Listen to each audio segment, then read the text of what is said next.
Welcome to the Gay Buddhist Forum, where teachers from all schools of Buddhism offer their perspectives on the Dharma and its application in modern times, especially for LGBTQI audiences. These talks are offered freely to the world and made possible by appreciative listeners.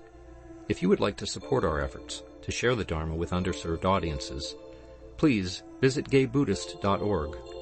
There you can donate, find a list of upcoming speakers, or enjoy many hundreds of these recorded talks dating back to 1996.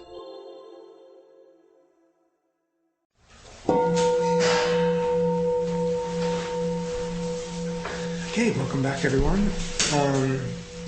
It's our custom to go around the room and introduce ourselves, and then I will introduce the speaker and we'll get started with our Dharma talk. My name is Grisha. Michael. Jerry. Clint. I'm Greg. Mark. I'm Brad. Ricky. Jack. Jim. Tony. Andy. Bob. Christian. Jim. Right, and welcome everyone in person, and then online we have Jeffrey, Michael, another Michael, Joe, Harley, John, Scott, Steve, Tyler, Andreas, Frisco, and Samuel, and Jitis. So, welcome everyone to the Gay Buddhist Fellowship. Our teacher today, Jokai Blackwell Roshi, moved to Southern California from the UK in 2000 to study residentially at Yokoji Zen Mountain Center. During this formal training, Jokai completed the full koan curriculum. In 2014, he received Dharma transmission authorization to teach in the White Plum lineage of Zen Buddhism from Charles Tenshin Fletcher Roshi and Inca in 2022. Jokai emphasizes the direct experience of awakening using contemporary language and time-honored methods. He is the guiding teacher for the Long Beach Meditation Center and serves as a member of the Insight community of the Desert's Guiding Council. After completing 20 years of residency at Yokoji Zen Mountain Center, he now lives in Palm Desert with his family. Thank you. Go ahead. Good morning. Good morning. Can you hear me okay? Yes. Oh, good on. Okay, great.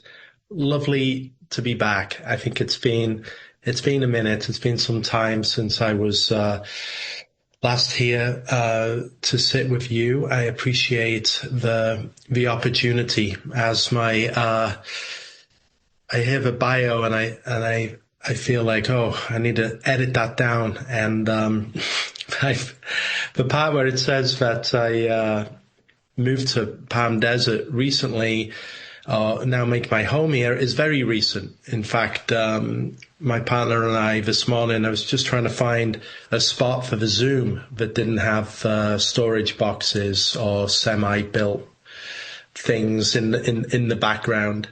And we're fortunate to have a little altar nook here, but even that is on a one of those no drilling hangers, which is supposed to support the weight, but there's a minor worry that the things all fall off the wall. I hope that's not going to happen. That would be a terrible omen for a Dharma talk. But I'm gonna choose to trust. After 20 years of living at a Zen center or at Yokoji, it's a very interesting time, a rich time to moved down from the mountain. Although I've been involved in different groups, as it was mentioned, at Long Beach Meditation and also Insight Community of the Desert. I know that both my colleagues from that organization, Ian Chalice and Mary Stankiewicz, I think have attended your Sangha fairly recently. So not completely moving out of some formal monastery and then just landing in the world and being shocked. I've had quite a lot of experience off the hill too, and I'm very interested in how do I bring the core of what I understand to be Zen practice into everyday life, into the everyday world. how can it be expressed in ordinary ways and ordinary language, and for it to be a seamless and effective support for everyday activity in the world that we live. That's the exploration and the experiment that I'm involved in. In the spring of what's coming up in 2026, I'm going to give my first Dharma transmission, which would be to basically authorize somebody to teach.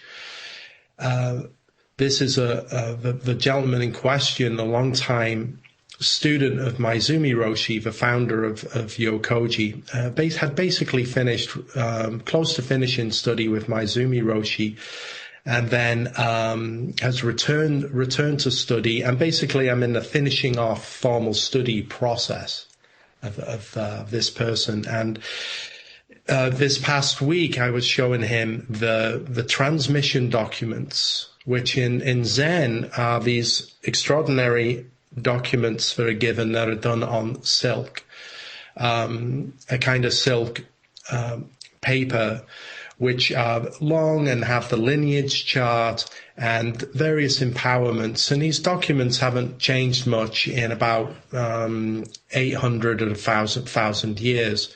And it's not the kind of thing that you open and just kind of get out casually. I probably only looked at them once or twice in the last 10 years.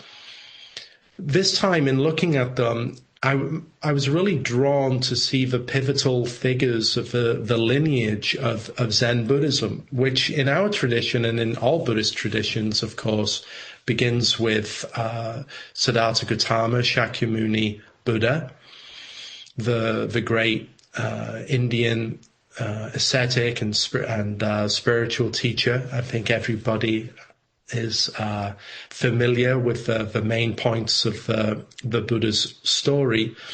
From Shakyamuni Buddha, Zen starts to gain its character when the Indian teacher Bodhidharma makes the journey to China and arrives in China somewhere around 5th century, I think 5th century AD.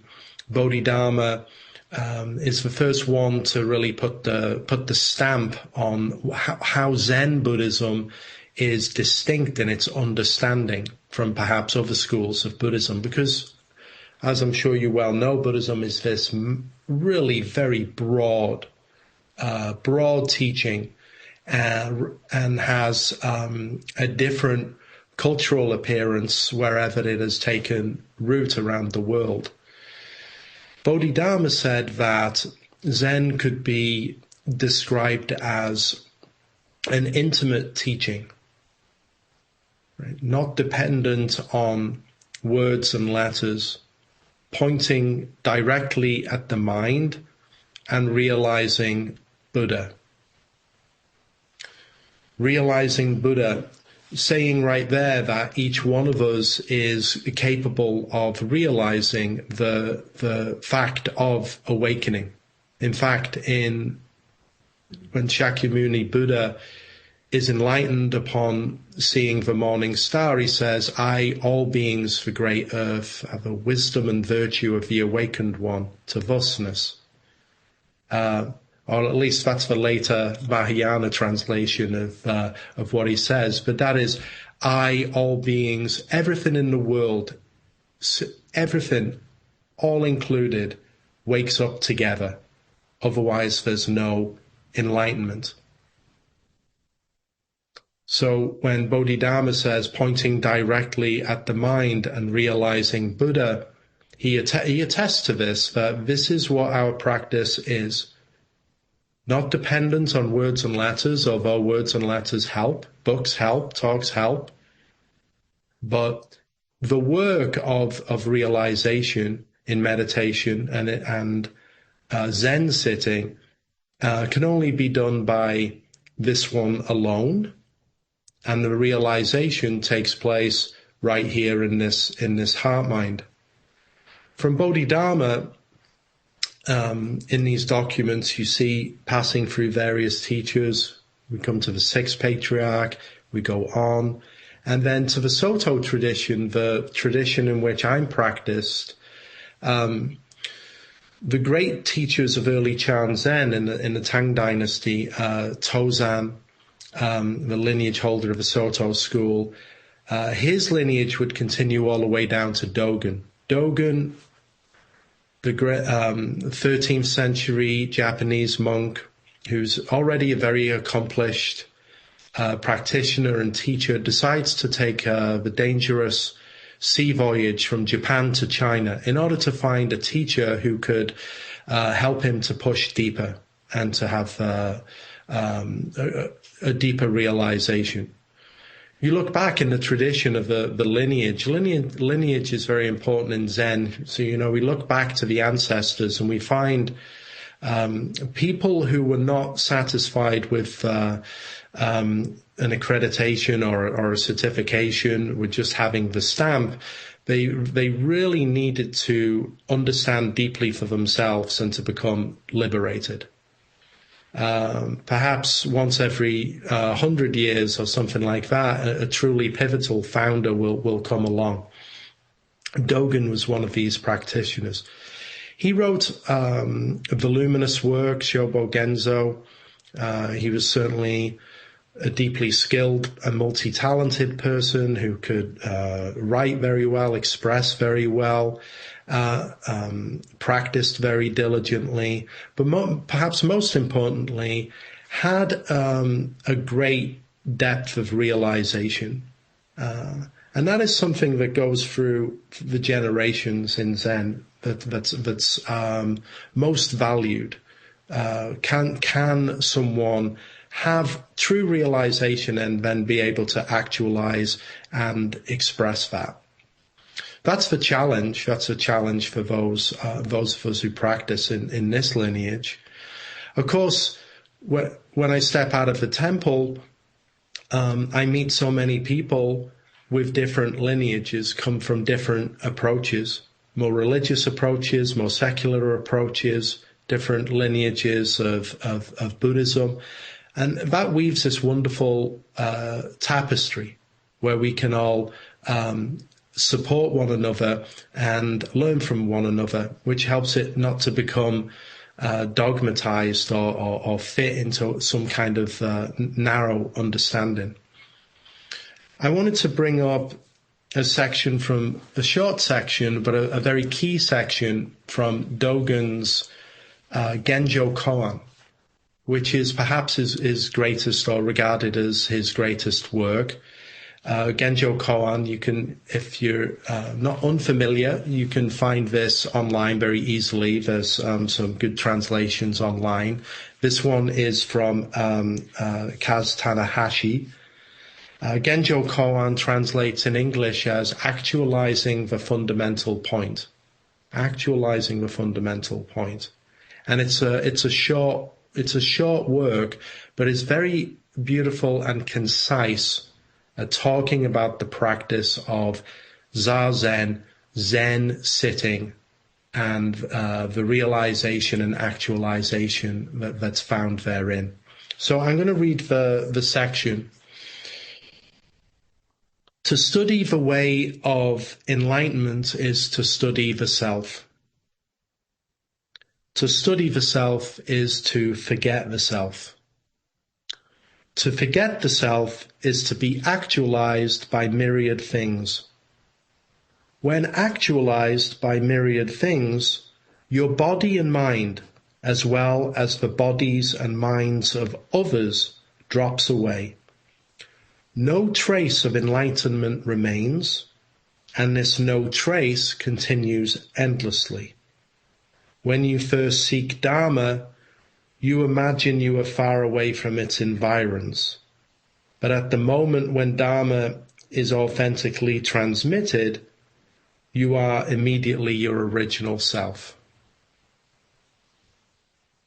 So quite a short paragraph, but really the whole of meditation practice and Dharma practice is contained herein. I would say that in Zen practice, in Zen Buddhism, the sitting, the just sitting style that Dogen talks on here is distinct from other meditation practices. And when we come to meditation, we usually learn some method, right? We have to learn some method. It's not enough to just be able to, sit down on a cushion or sit in a chair and then just, kind of, okay, here I am now. I'm just going to meditate, and soon I will be enlightened. We realize that when we begin to sit, that the mind is often lost in confusion. The practice is opaque, and it takes some time to orient to what it is that we're doing. The usual techniques that are offered, like breath awareness techniques, are extraordinarily time honored. Even when the Buddha was in the world and practicing, it was said that there was something like 50 or 60 meditation traditions in the Ganges Valley at that time. Meditation had already been well established for centuries in that point in northern India. The Buddha, it said, late in his teaching career, was asked by Ananda what he did when he meditated. And this is post-enlightenment, so to speak, post his big experience. And the Buddha said, I sit with awareness of breathing. That's very instructive. We might think that the Buddha would be working some kind of advanced practice, but he's sitting and focusing on breathing much later in life. That is a complete practice and meditation practice in itself. If we devote a certain amount of time, ideally each day, to still sitting with awareness of breathing, then our life will be supported by that practice. Just a wonderful salve and medicine for the human body mind is to sit quietly and just focus on the rising and falling of breath. Even that is enough. But in the Zen tradition, and particularly in Dogen's tradition, there is the moving beyond method in the approach.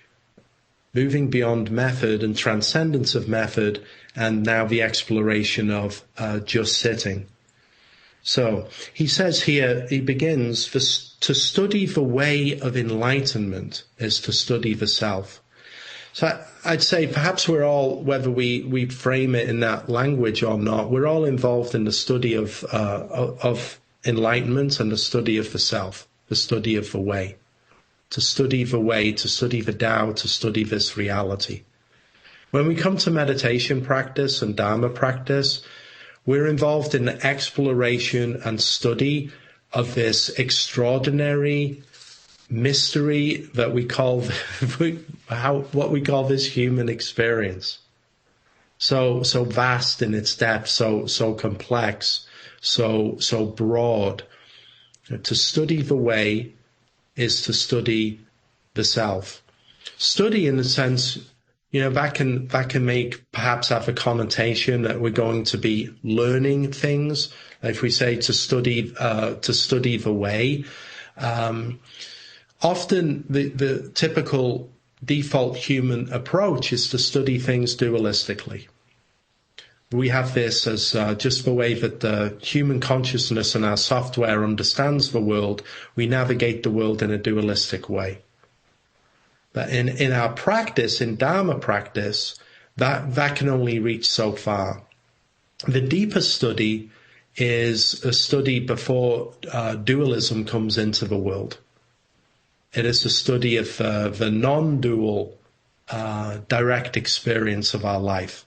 To study the way is to not create two things, not to have it be me doing something. When we sit, if we're doing something, that might be certainly creating some positive, having some positive effect and helping us. But if we look really what's going on there, when it's me, I sitting here experiencing things, then that's always partial. There's always some bias. There's often a preference. And it's not the direct study of the way or study of the self. When we sit in the Zen tradition, in the practice of just sitting, then the approach, a little different than other meditation techniques, is right from the beginning, as soon as we have settled down and the bell is struck, is the study of the self is a broad, all direction at once approach. A broad, all direction at once approach where we let go of the differences between the content of experience. Now, what do I mean by that? Like when we sit, we're experiencing certain things. We're experiencing the rising and falling of thought. Right? That's often a very seductive one for us as practitioners because it's involved in that self-identity. So we have thought arising. We have the appearance of the other sensory perceptions, so perhaps sounds or silence, some movement, light, sight, all of this sensory experiences going in. And we have something of the appearance of an interior world and an exterior world. And we're sitting in that place. Right? In Dogen's practice here that he's talking about, we let go of the distinction between the interior world of self and the exterior world of appearances. So rather than me, I experiencing something, there's just the appearance of everything that's here. And there's no distinction made between my thinking and the sound on the street. Right? In fact, one could say a good way to approach in this way is to have no more regard for your thinking mind than you do the feeling in your knees of a contact with the ground. It's radically allowing all things to be as they are, and what we're dropping in this practice is the preference system and the value system around the content. The human beings, the Buddha, who was an extraordinary diagnosis of the human condition, he said that we are always involved in attachment and aversion. And so we're clinging. As human beings, we cling. We attach to things. We attach to the content. We attach to experience. So there's attachment. We want the things that we like to persist. And then there's aversion. We want the things that we don't like to go away. And that's a natural part of being human, and that's continuous. And intrinsically, there's no problem. Relatively, it can cause us some problems. But to sit when we can allow what is happening in our interior space or what's perceived that way, and the exterior space or what's perceived there, if we can drop the preference and take a radical shift and declare a unilateral peace with this experience, this world as it is, then that is the active exploration and study of self. This is self with kind of maybe a capital S. Not the study of the self, which is just me, my life, and the things that are happening in it, but the self, which is including all of the world, all of our experience. After all, when we gaze up at the stars at night, we see light years into the universe. That's all self. We're here in the car on the street. That's the self. Everything that we're experiencing has always been and only been experienced through these eyes, through these ears, as this one here. So the whole world in every direction is the self. To study the way is to study the self. He then says, to study the self is to forget the self. That might sound like a positive thing or a negative thing. In Zen or in Dharma practice, we take it as a very positive thing, in the sense of when we practice and become practiced in meditation, perhaps one of the first important shift that happens is we become aware of our own thoughts, we become aware of our breathing, and we're able to sit and be aware, and just be the awareness, be that observing presence, right? Which I recently learned, I think is called like a meta-awareness. We can be in that place where we can just sit and watch and observe. This often takes some time to practice as a meditator. But when we arrive at that place of just being able to sit as the witnessing presence and observe the self, observe the world, that is already just a very powerful shift that's been made. In Dogen's scheme here, to study the self is to forget the self, then we go deeper and further again. Rather than just being the one who sits and watches, we enter into our direct experience to the depth that the self is, there's no need to call it me, I, that's watching something. That sense between the one who perceives and that which is perceived drops off. Everybody experiences this in different ways in everyday life.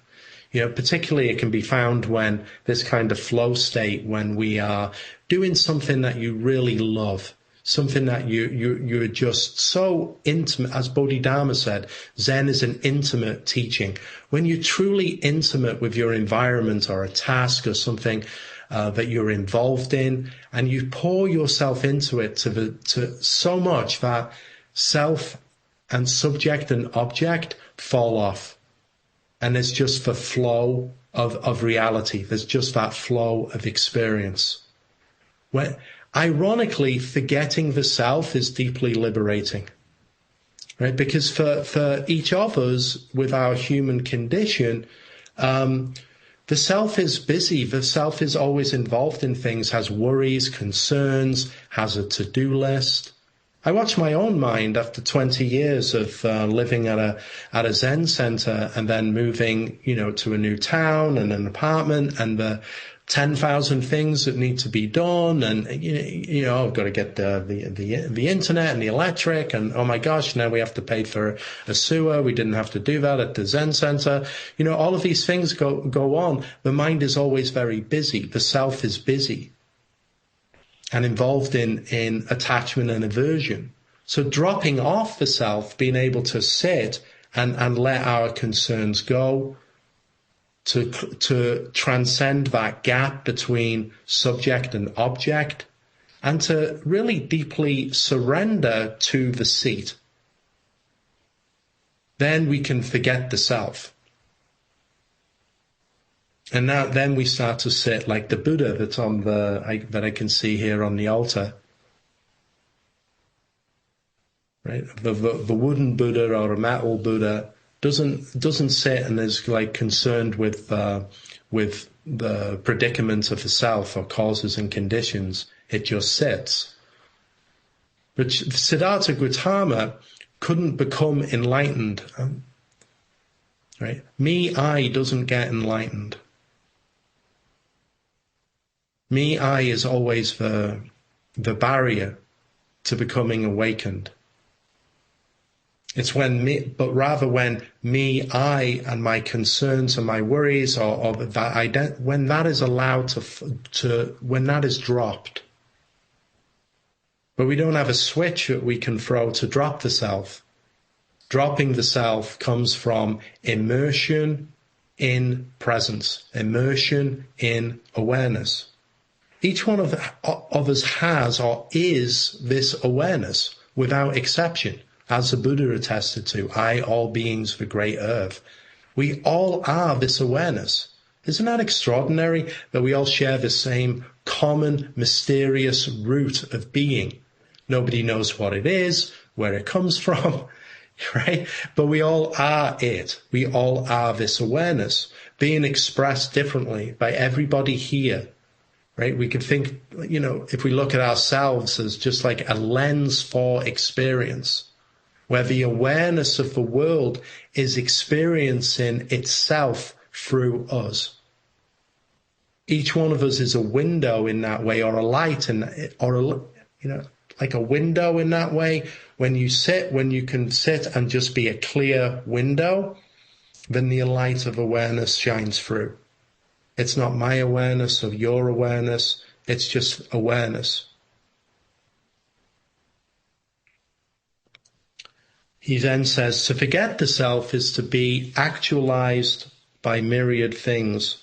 When actualized by myriad things, your body and mind, as well as the body and mind of others, drops away. A little earlier in this text, Dogen says, gives us two sentences which really describe this approach to practice and awakening. He says, to carry the self forward and illuminate myriad things is upside down. That myriad things come forward and illuminate the self is right side up. Or another way to put that, to carry the self forward and illuminate things is delusion. That myriad things come forth and illuminate the self is awakening. This is the key shift or a key pivot, right? To carry the self, to carry this one, me forward, experiencing things, that I could say, that's our conventional human reality. It's me in the world of things, going forward and meeting things. That's kind of conventional. But Dogen says here that there is something deeper afoot, right? That's happening kind of on the surface. We have this surface sense of navigating the world, me, I, going forward and doing things. But on a deeper level, myriad things come forth and illuminate the self is awakening. So what we're saying here is at the center, there isn't a me, I, separate from the world going forward in this dualistic relationship experiencing things. But that is something of, maybe an illusion. I think of it more as just that's our human consciousness. That's just the way we explore this reality. But intrinsically, when we go deeper, we see that the world is experiencing us. The things are actually the other way around. Rather than this one going forward here and experiencing things, that the things are coming forward and experiencing us. We can grasp the heart of that in our practice of meditation. When we sit all of the way down, and then when we radically allow everything to be as it is, without exception. I'd practiced for many years and finished a formal study in Zen, okay, and then I'm sitting in this just sitting practice, and I was finding it so difficult after having done koan study and different approaches. Just sitting, it's almost like a kind of, okay, is this it? Is this it? And then I heard a line from somebody giving a Dharma talk. I think it was back in the day when I was putting a CD on in the car. And I heard this line from somebody at a retreat, and he said, how about when we sit, you cease manipulating reality? How about when we sit, you cease to manipulate reality? In some curious way that landed. Right? For each one of us, the words that land, the teachings that land, the shifts that happen, it's different. It's unique for everyone. But it struck me as, could this Dharma practice, could this sitting practice be so incredibly simple, so radically simple, as to sit and cease manipulating reality. And as I began to explore that, I saw, wow, my manipulation of my reality runs so deep. Even when I sit, I'm usually want to tinker with the content somewhat. Was this a good meditation? Is this a bad meditation? Is the mind busy? Should I be more concentrated? How am I feeling? But to let all of that go, to just declare a unilateral peace with the way things are, inside and outside. Now that is a very powerful way to approach our sitting practice. How about we accept the world, this one here, just as is, with no fault? Isn't that to deeply be at home as ourselves? When we sit, and we sit authentically, he says here, when you first seek Dharma, you imagine you are far away from its environs. That rings true for me. When I first began Dharma practice, I thought, well, I don't really know what I'm doing, but I realize that I don't understand much, and there's more to understand. I felt like I was far away from its environs. At the moment when Dharma is authentically transmitted, you are immediately your original self. Some centuries later, the great Rinzai teacher Hakuin would say, even those who sit just once will see all of their bad karma erased. And I read that and I thought, what, really? Even those who sit just once will see all your bad karma is dropped. I thought, well, I've been sitting for years and I still feel like I've got some things to work out. Right? But Dogen and Rinzai are saying, Dogen and Hakuin are saying the same thing here. Dogen says, when Dharma is authentically transmitted, and Hakuin says, even those who sit just once. But when he says that, he means an authentic, all-in sit, an authentic, all-in, fully surrendered, direct experience of things as they are. Then you see all karma dropped. There's no story. There's no narrative. There's nothing to do. There's nowhere to go. There's nothing to attain. Everything falls off. Everything drops away. And then we can awaken deeply. Right? But rather than awakening to some shinier, more polished version of the world, we awaken to who we are, where we are, and we see our life, this world, as it is. And that's when the work of the Bodhisattva, we see that there is so much to do, so much to take care of.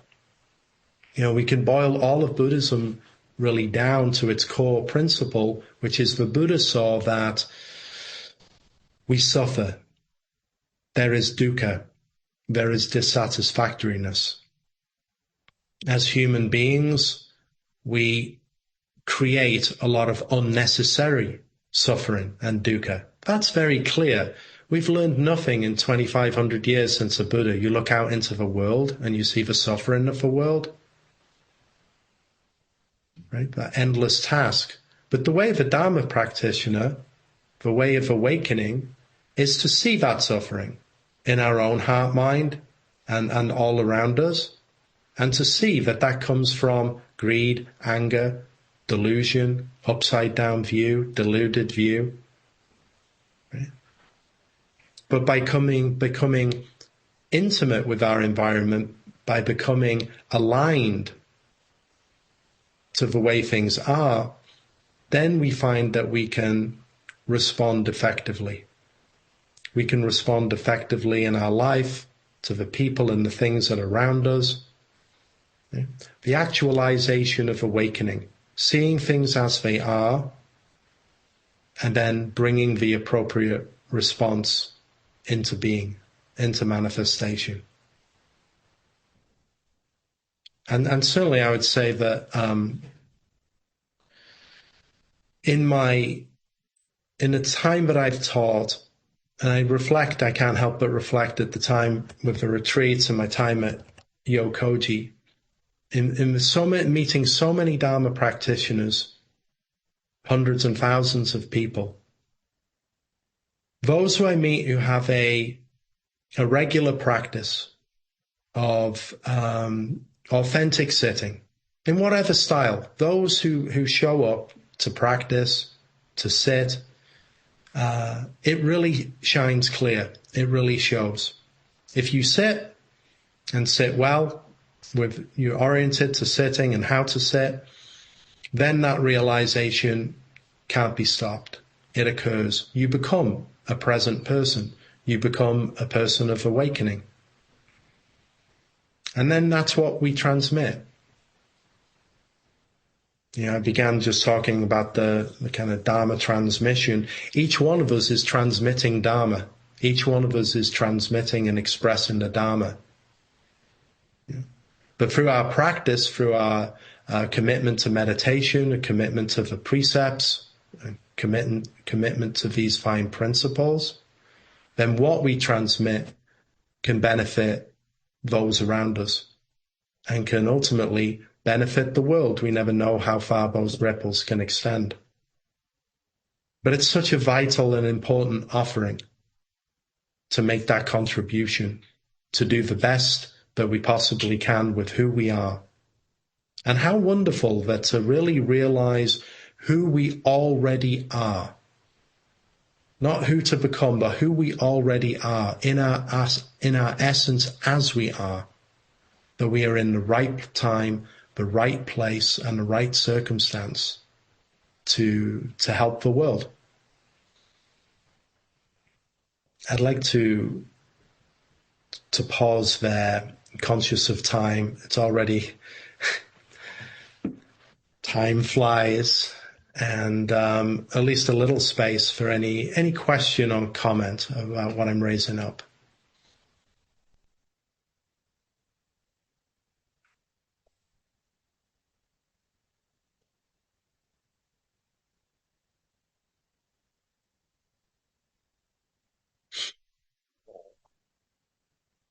Any questions in the room or online?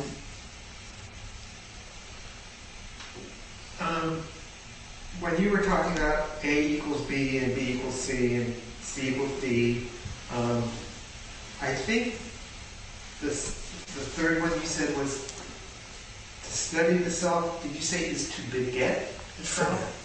Is to forget. Forget. Oh, yeah. I thought you said beget, and I was totally stymied. Oh, okay, good. I'm glad we sorted that out. Yeah. Thanks.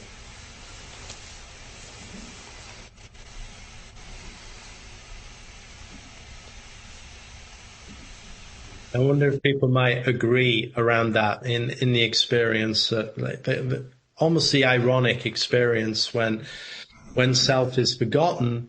That is, ironically, a liberating realization.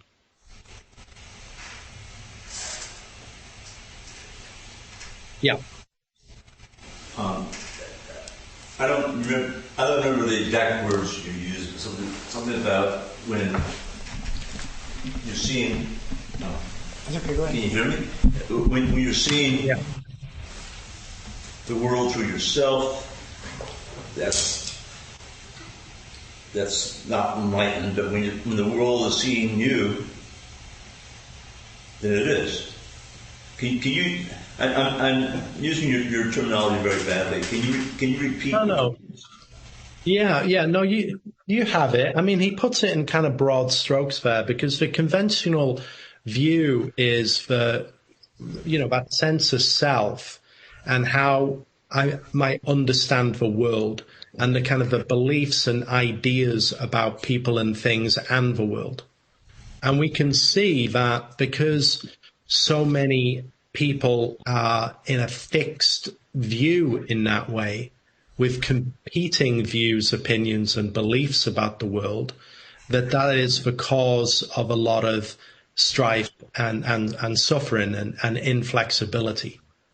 Right? As human beings, when they cling like very, very closely to definitions and ideas of what the world is and what where meaning is found. Right? So that I understands the world in that kind of knowledge base is very useful, but we tend to over rely on it. And when we have a fixed view of the world, it leaves us a little narrow.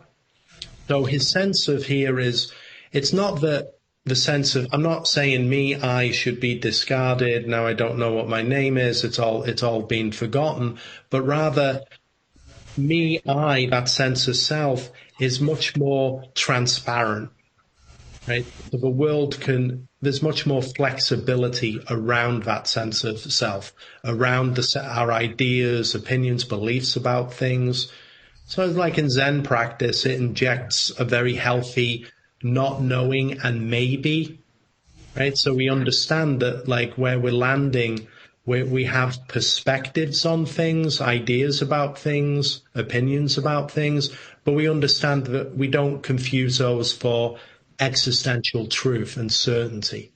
There's always... Well, I was taking that and kind of like what you just described, but also there are times, and I don't have that very often, but there are times where it seems kind of like synchronicities happen in my life, or I encounter people where there's an unusual connection, or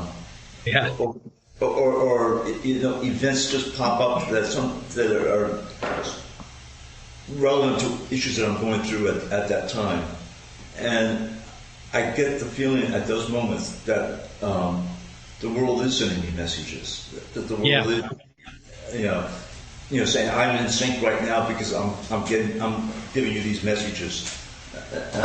I don't know whether exactly. That's well put. It's like if when as a human being, when we're kind of just collapsed into our own narrative or a fixed narrative, but we don't listen to the world, we don't listen to or see the world, and we don't listen to people in the same way. If we just get folded in and get kind of narrow about those things, right? Yeah. So meditation is right from the beginning is the practice of awakening. It's sit and be awake. Just look, you see the Buddha sitting, okay, kind of sit like that. Sit and then receive the world. Right. Now, right. When we receive the world and receive awareness and it's shining through us like the world, it's kind of like the world notices. The world notices and says, oh, this one's awake. What can I use them for? And I've experienced that, and it's fascinating when it happens. And it is constant. I have a feeling that I don't know, maybe it's got a little woo-woo, but that the world is constantly sending those messages and communication. But that, as you say, we're so involved with our distractions. Right. I got to own it for myself. Sometimes I don't listen. I'm not listening. And I see my own. I've got my agenda, my rational agenda for why I'm doing it this way. Yeah. So I'm not saying that, forget this, forget and put the self away in a drawer. It's just our practice is one of non-attachment and not clinging, right? But we're always as human beings, we're always clinging. So we're always kind of we're always getting stuck. Sitting helps to just, dissolve that sticking, let that sticking and that clinging go. So we just over and over, when we sit, particularly, we're returning to our original state, our original being. As simple and as direct as that. Let go of everything and just sit and return to the natural order of mind. That natural and original sense of being is always undisturbed, always awake, always present, always and full of possibility. Right? The one that's constrained or feels limited is always bound up with that self-identity. Or feels distracted too. Yeah. But we need that self-identity. Hey, I have a self-identity, that's very important too. But both things are important. But when you sit, it's like when you sit, let it all drop and just be a Buddha, at least for about 30 minutes. That's for everybody here. That's what we do when we gather and we sit. It's just like, okay, but I feel like it's my job to get myself to the seat. That's Jokai's job. My job is to show up on time and then to make effort to get where I'm going, to be there. Okay, now I've arrived at the seat and a kind person has struck the bell. What do I do now? Okay, I realized a long time ago that I am too intoxicated to run this thing when I sit. So now I hand the keys to the Buddha and I let the Buddha drive. Right? Because there's nothing for me to do. When I sit, when the bell is struck, there's nothing to do. So might as well hand the keys in to the Buddha. And when I say the Buddha in that sense, I just mean like the fullness of this reality. Like in time of sitting, why not really put your load down, put everything down, forget it, drop everything, let it all go. There's nothing you need to hold in meditation. There's nothing that you can lose that you need. Everything that you lose in sitting is a positive. Just let it all go. Let it all drop. Okay. Thank you. You'll still remember where you parked your car, Well, actually, maybe. I know. Maybe. Sometimes that happens to me, to be honest. Yeah. Where did I park? So I realize, I come in with maybe something a little heavy from Dogen here, like, here's all of Zen practice in about 6 sentences, and it's a lot to throw down. But I know there's a lot of sincere practitioners here who show up to Sangha, who sit and practice, and have open ears and open hearts. So I just wanted to, put some things out there to maybe provoke a way to look at Zazen in the Zen tradition. And I hope it's useful. Thank you. Thank you. Any final questions? Or we should probably begin to close up. Looking online, looks like we're ready to go. So thank you, Jokai, and we will make announcements and things, and then we'll have a closing circle. So announcements? I'm the host today, and hope that you want to go out and enjoy some of the company of the Sangha after the meeting. And there's refreshments, and hot tea, hot water for tea. And if you use a cup, just put it in the sink and I'll take care of it. And I'm going to be standing there with the Dana bowl to accept contributions to cover our expenses. Your generosity is appreciated.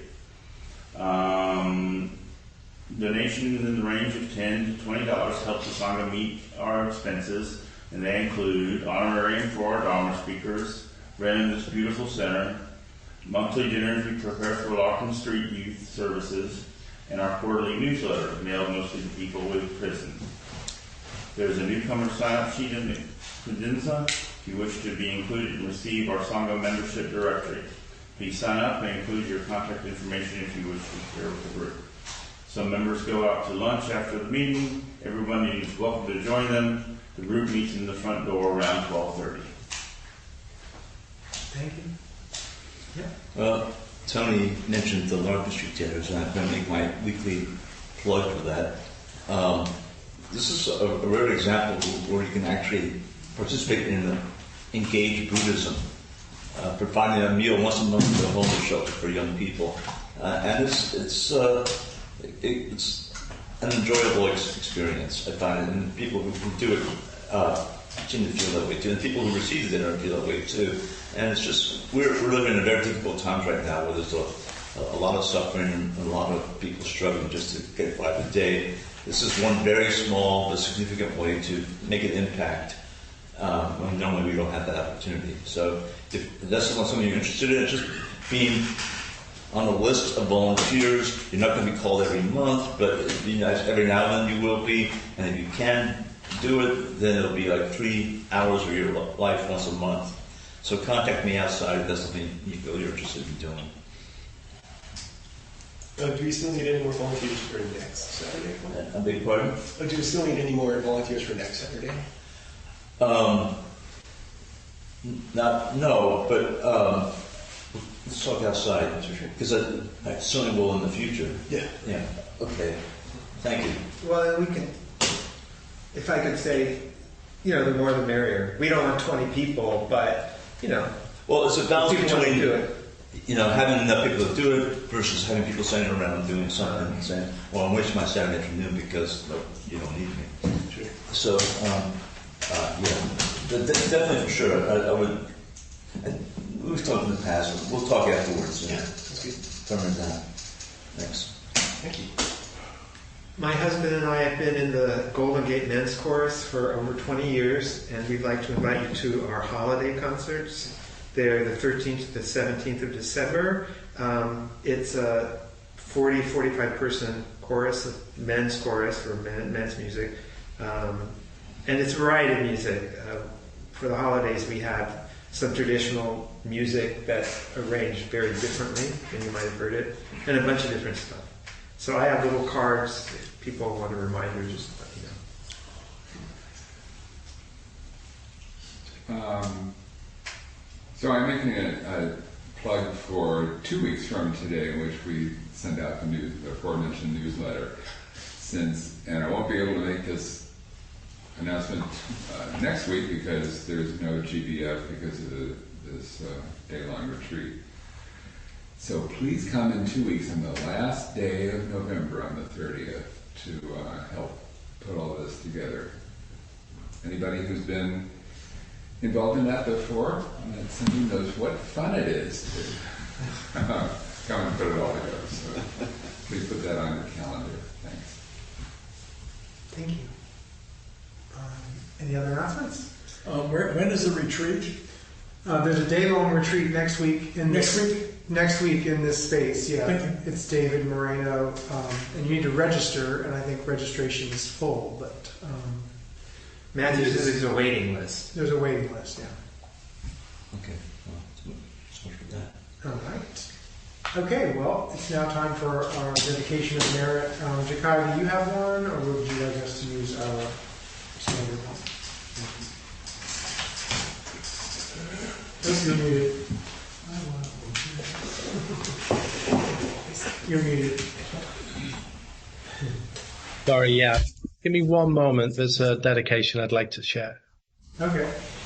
We'll gather around.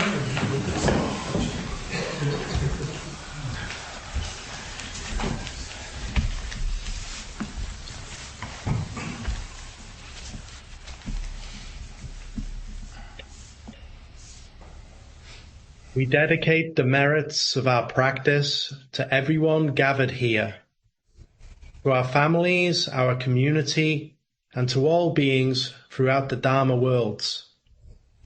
May the light of wisdom dispel darkness and awaken compassion. Let all karma be released and the natural mind bloom in eternal spring. May we see clearly into the nature of reality and live each moment with awareness. Let us awaken together and walk the way with love and humility. May all beings be happy and safe from harm. May all beings be healthy in body and mind. May all beings be peaceful and free from suffering.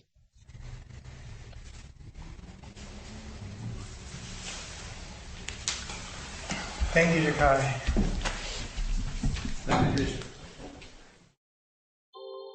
Thank you for listening to the Gay Buddhist Forum. If you would like to hear several new talks per month and be notified of upcoming speakers so you can participate live, please subscribe to this podcast, like us on Facebook, and join our mailing list by visiting gaybuddhist.org.